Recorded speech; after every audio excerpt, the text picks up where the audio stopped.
Well, today, ladies and gentlemen, today's going to be a great video. You know why? Because we're going to finally knock out my official demo of the 2021 Gibson Les Paul Standard 50 Spec. I am so excited. This video is gonna be pretty interesting. Let's just say that. Without further ado, let's get into it.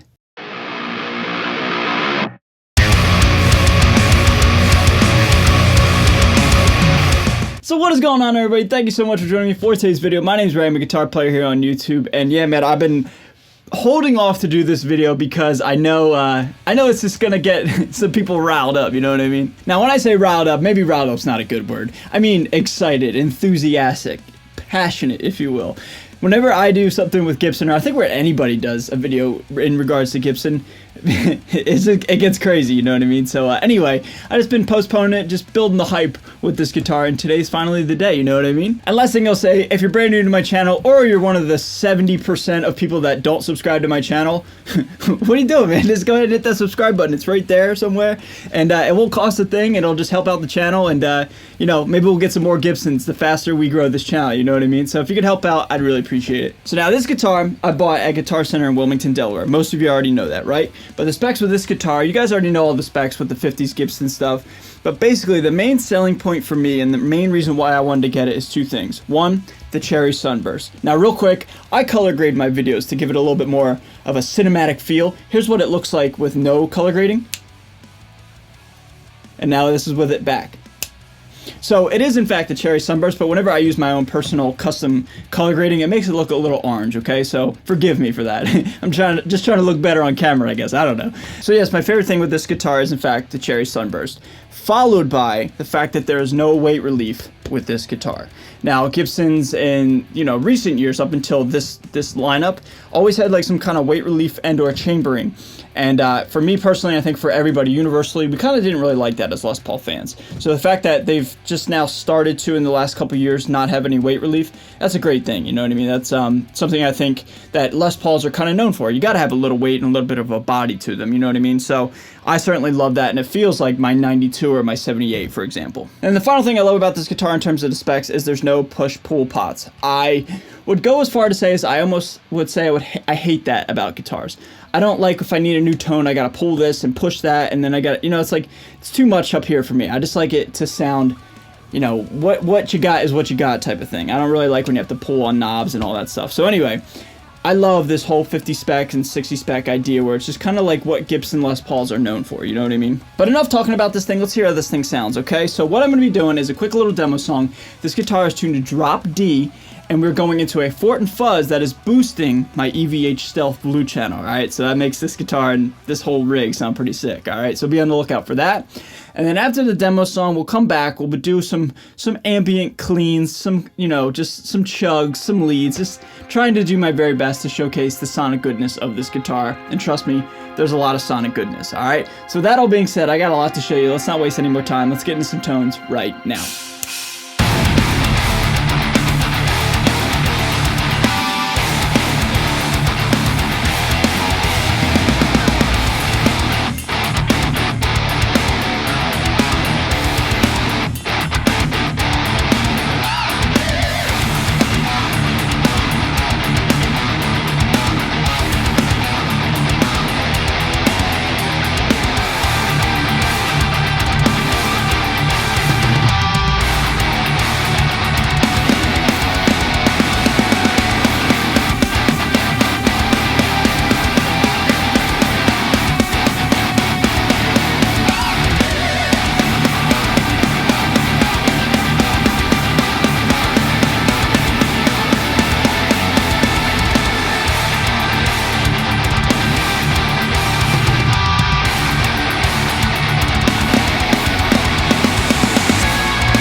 So everybody, that is everything I could show you with this guitar. My overall summary, although it's flawed, I love it, man. I really do. Let's talk about the good, the bad, and the ugly. Starting with the good. Let's start with the good. First off, the look, the sound, the feel, the smell. It's just everything that, you know a Gibson to be. It is very Gibson, if that makes any sense.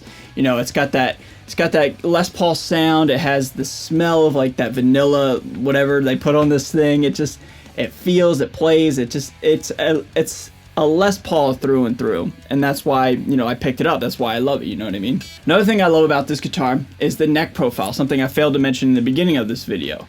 The neck is huge on the 50 spec, and I like that.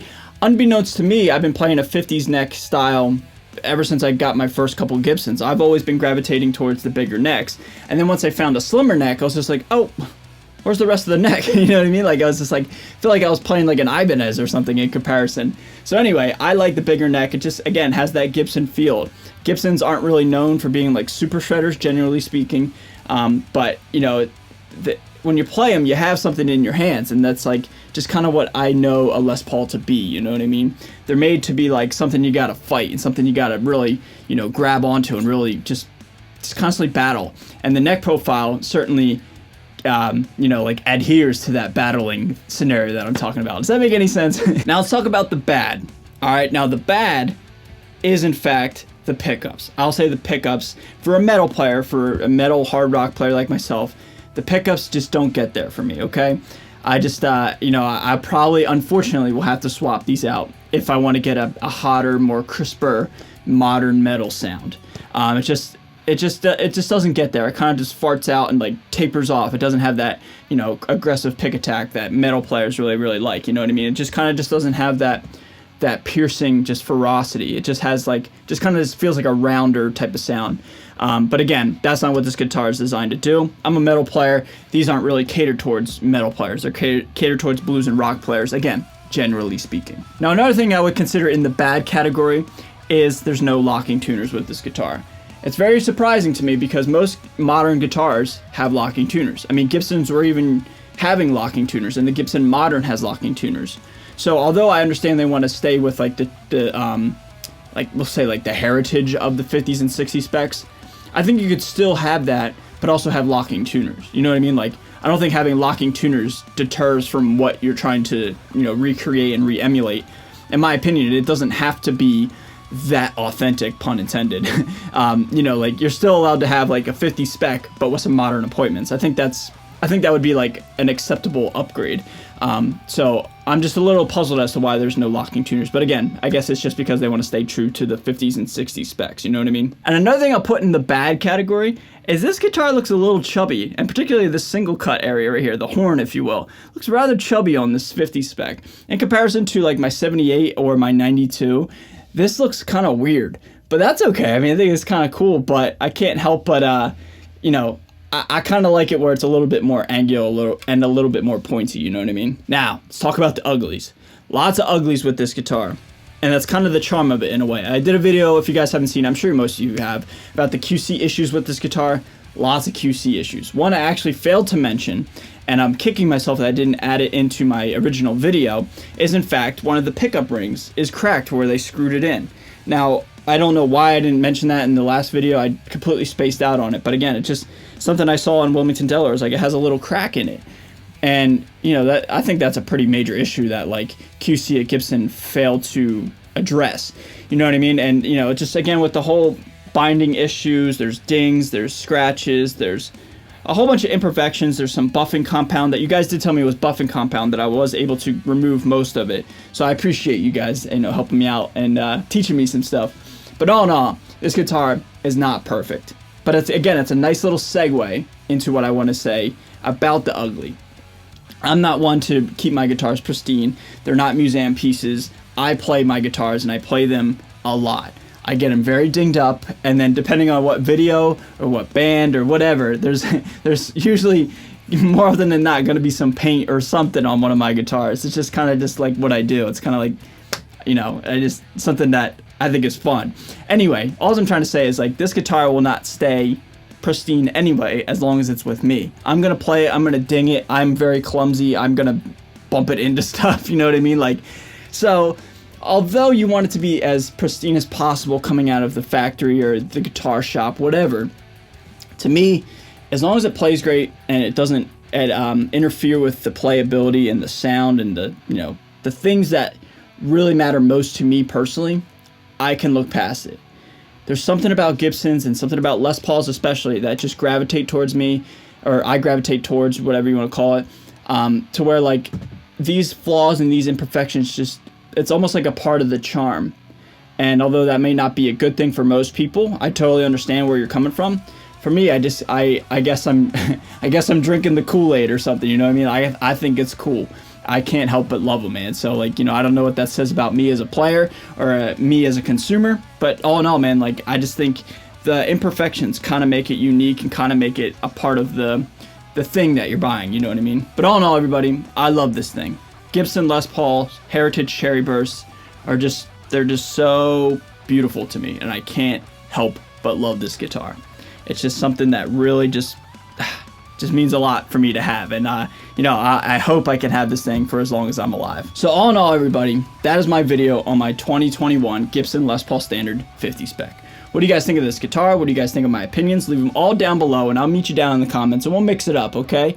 You know, I hope we can always just stay civil whenever I do something with Gibson. It always turns nasty, and people always want to fight. People always want to fight either me or each other in the comments section. And I don't understand why, dude. Like, this thing, like, at its source, this thing's we're arguing about a tree. This was once in the forest, and now, you know, we can play, like, some Lamb of God riffs on it, or some, like, Kill Switch. Like, it's pretty freaking cool, you know what I mean? I don't think it's anything to fight over, but hey, you know, if you're looking here to fight, I'm sure you're going to find a fight. So, anyway, I just hope we can all just chill out, man, you know what I mean? So anyway, that's going to do it for this video. Again, if you're brand new to my channel, hit that subscribe button. Do it. Just do it. Help me out, alright? And huge shout out to all my patrons and everybody watching at home. I love you guys so much. Stay safe, stay healthy, and stay metal. I'll see you guys next time. Later.